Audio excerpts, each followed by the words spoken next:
Hello, আজকে রবিবারের special মেনুতে আমার থাকছে রুই মাছের ভাপা। সেই জন্য প্রথমেই মাছগুলোকে আমি নুন হলুদ দিয়ে মাখিয়ে তেলে ভেজে নিলাম।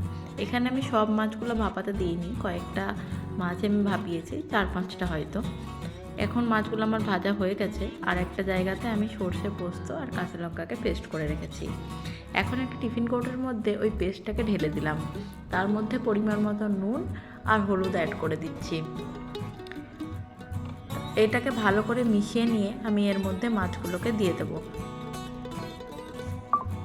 তারপর মাছগুলোকে দিয়ে আমি ভালো করে মাছগুলোকে ওই মশলাটার সাথে মাখিয়ে নিলাম। এখন আমি এর উপরে অল্প একটু জল ব্যবহার করব। জলটাকে দিয়ে আবার ভালো করে মাছগুলোকে আমি মিশিয়ে রাখলাম। তার উপরে 2 থেকে 3টে চেরা কাঁচা লঙ্কা আর খানিকটা সর্ষের তেল দিয়ে আমি টিফিন কোটের ঢাকাটা বন্ধ করে দিলাম।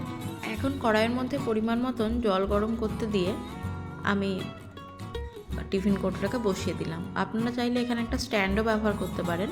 তার উপর দিয়ে আমি ঢাকা দিয়ে মাছটাকে 25 থেকে 30 মিনিট মতন ভাপিয়ে নিয়েছি। এখন আমার ভাপানো কমপ্লিট। টিফিন কোটোটা একটু ঠান্ডা হয়ে আসলেই আমি ওটাকে খুলে দেখব। আমার মাছটা পুরো রেডি, আপনারা দেখেই বুঝতে পারছেন কতটা টেস্টি হয়েছে। খুব সহজ একটা রেসিপি। আপনাদের কেমন লাগলো অবশ্যই আমাকে জানাবেন, আর ভালো লাগলে লাইক শেয়ার কমেন্ট করবেন, আর অবশ্যই সাবস্ক্রাইব করে দেবেন। Thank you.